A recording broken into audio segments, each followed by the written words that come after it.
We like to try and be innovative. We like to look at all the latest technology and match it against the recruitment process. We offer, for instance, at the moment, we offer a talking interview, which means that our clients can provide us with a list of questions they want the candidate to answer, perhaps even would ask them at a first interview.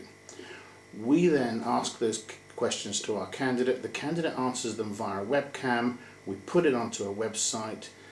The client can then look at that website, can pick up that candidate's details, can watch that candidate answering their questions. Now, given that because of the nature of what we do with senior and specialist recruitment, it means that a lot of our candidates are coming from outside the area. Perhaps as much as 60 to 70% of our candidates will not be based in this area.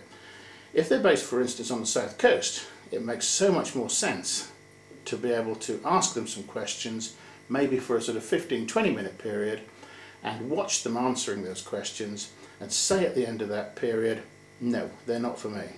How much better than actually getting them to take a day or possibly even 2 days to travel to Norfolk or to Suffolk or to Cambridgeshire and to have an interview, and within 5 minutes of the interview starting, the interviewer realises they made a mistake. Feedback is a tricky thing these days to candidates, because very often if a candidate goes for an interview, or even if they're rejected at an early stage of presenting their CV, the candidate can get involved in a protracted and fruitless debate with ourselves and with our client company about why they've been rejected.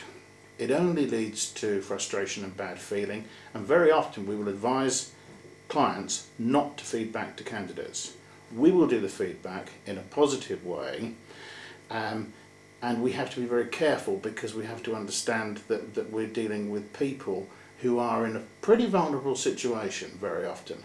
They've been made redundant, they're out of work for whatever reason, and what they don't want is to be told that they're no good for that particular job without any further explanation. So it is a very tricky process. Our aim is to make that candidate then feel that they can go forward to their next interview with a different mindset and a different way of framing themselves at the interview.